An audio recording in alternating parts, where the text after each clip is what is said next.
Hello everyone and very warm welcome today session. आज की class हमारी रहने वाली है एंटोनिम्स के बारे में। आज की क्लास में हम करने वाले हैं एंटोनिम्स को जो आपको ट्रिक के माध्यम से करवाए जाएंगे। शुरू करते हैं आज की क्लास और देखते हैं आज का पहला वर्ड। हमारा पहला वर्ड है फास्टिडियस। फास्टिडियस देखिए, आपको एक इमेज दिखाई दे रही होगी। फास्टिडियस मीन्स क्या होता है? कठिनाई करने वाला, जो कठिनाई उत्पन्न करने वाला होता है, जो हमारे लिए काम को मुश्किल कर देता है, उसको हम कहते हैं फास्टिडियस। यहाँ पे आपको एक इमेज दिखाई दे रही है जिसमें बच्चे क्या कर रहे हैं? खाने को इधर उधर बिखेर रहे हैं। रो रहा है, खाने को खा रहा है, नहीं रहा है, इधर उधर बिखेर रहा है, तो हम इसके लिए इस्तेमाल करेंगे फास्टिडियस। अब इसी का ही एंटोनिम क्या होगा? तो इसी का ही अपोजिट होगा कोऑपरेटिव। आपको एक इमेज दिखाई दे रही है और इस इमेज में टू पर्सन्स है। ये क्या कर रहे हैं? हैंड शेक कर रहे हैं। क्या कर रहे हैं? हैंड शेक कर रहे हैं। तो ये क्या कर रहे हैं? एक दूसरे की ओर सहयोग बढ़ा रहे हैं। तो देखिए फास्टिडियस, फास्टिडियस का मतलब क्या होता है? जो मुश्किल कठिनाई पैदा करने वाला हो। और कोऑपरेटिव मीन्स क्या होता है? जो सहयोगी हो, सहयोग करने वाला हो। इसके अलावा हमारा नेक्स्ट वर्ड है सेलो। सेलो मीन्स क्या होता है? उतला या फिर ऊपरी। उतला या ऊपरी या फिर कम की तरीके से हम इसको मेजर करते हैं। आपको दिखाई दे रहा होगा, ये एक बर्तन है, इसके अंदर पानी क्या है? उतला, मतलब कम मात्रा के अंदर है।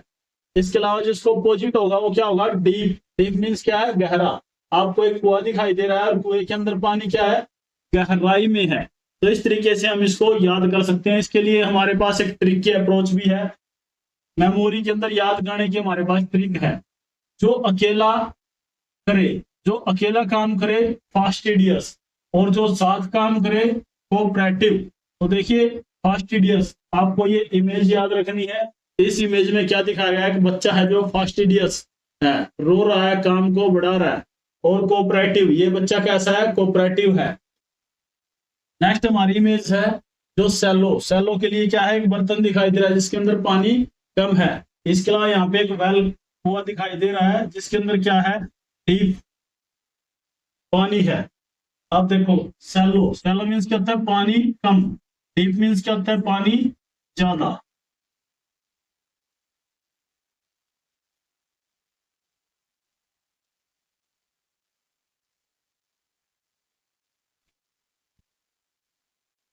नेक्स्ट है हमारे पास एक्सप्लिसिट। एक्सप्लिसिट मैंने क्या होता है? जो स्पष्ट। देखिए, अगर आप रोशनी के अंदर पढ़ोगे, पढ़ाई करोगे, तो आपको क्या दिखाई देगा? बिल्कुल कुछ, जो भी कुछ हमारी बुक के अंदर है वो सब कुछ क्या दिखाई देगा? स्पष्ट दिखाई देगा। इसके अलावा एम्बिग्यूअस। एम्बी एक रूट वर्ड है जिसका अर्थ रहता है कहीं ना कहीं दो से। तो ये क्या होता है? अस्पष्ट। अगर जो कंफ्यूजन के अंदर होता है वो अस्पष्ट होता है। एम्बिग्यूअस, इसका कहीं ना कहीं मीनिंग रहता है दो से। तो देखिए ये जो क्या रहता है? एम्बिग्यूअस क्या होता है? अस्पष्ट होता है। एक्सप्लिसिट मीन्स क्या होता है? स्पष्ट। और एम्बिग्यूअस मीन्स क्या होता है? अस्पष्ट। यहाँ पे एक लड़का आपको दिखाई दे रहा है जो कंफ्यूजन के अंदर है, जो माइंड के अंदर अलग अलग विचारों के अंदर वो खोया हुआ है। तो देखिए एक्सप्लिसिट का अपोजिट क्या है? एम्बिग्यूअस। एक्सप्लिसिट मीन्स क्या होता है? सब स्पष्ट। और एम्बिग्यूअस मतलब क्या होता है? जो चीज समझ में ना आए। इसके अलावा इम्यून, इम्यून सिस्टम जो क्या होता है? इम्यून से याद रखना, इम्यून सिस्टम जो प्रतिरोधी होती है। और वल्नरेबल मीन्स क्या होता है? संवेदनशील। जैसे कोविड नोवेल वायरस आया था तो क्या था? संवेदनशील था, वल्नरेबल था। तो देखिए इम्यून, इम्यून क्या बचाता है? बीमारियों से हमें बचाता है, रक्षा करता है। वल्नरेबल जो आसानी से प्रभावित कर दे, ये इसका अपोजिट होगा। इसके अलावा हमारा नेक्स्ट वर्ड है ब्लिक। ब्लिक मीन्स क्या होता है? उदास, निराश या फिर अंधकार से रहता है। इसका एक और मीनिंग रहता है अंधकार से। अंधकार से, जैसे जब आंधी तूफान आती है तो ब्लीक, जो हमारे आसपास क्या हो जाता है? ब्लीक हो जाता है, अंधेरा छा जाता है। ब्राइट, ब्राइट मीन्स क्या होता है? उजाला, उज्जवल या फिर उजाला। तो देखिए ब्लीक मीन्स अंधकार और ब्राइट मीन्स उज्जवल या उजाला। ब्लीक में अंधेरा, ब्राइट में उजाला। तो देखिए आपको दिखाई दे रहा होगा ब्राइट ये उजाला कर रहा है, और ब्लैक मीन्स ये ब्लैक ब्लैक आपको दिखाई दे रहा होगा, ये क्या कर रहा है? अंधेरा, अंधकार के अंदर हमें ऐसा प्रतीत होता है।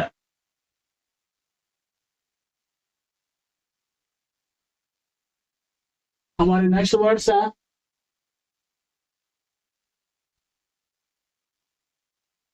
अब आगे बात करते हैं हम वेनिटेशन। वेनिटेशन मीन्स क्या होता है? पूजनीय। अब बच्चे हैं रिस्पेक्ट कर रहे अपने बड़ों की, तो उनके लिए क्या है? वेनिटेशन, पूजनीय है, सम्मान के योग्य है। डिसरिस्पेक्ट, डिसरिस्पेक्ट का मतलब अनादर करना। डिसरिस्पेक्ट मीन्स अनादर करना। हमें अपने बड़ों का क्या करना चाहिए? पूजनीय, वेनिटेशन करना चाहिए। क्या करना चाहिए? जैसे बच्चा ये इसके आशीर्वाद ले रहा है अपने बड़ों से, तो ये क्या कर रहा है? वेनिटेशन। इसके अलावा डिसरिस्पेक्ट मीन्स अनादर करना। अब यहां से देखते हैं वेनिरेशन। वेनिरेशन में क्या होता है? सिर झुकते हैं, और डिसरिस्पेक्ट में सिर उठते हैं।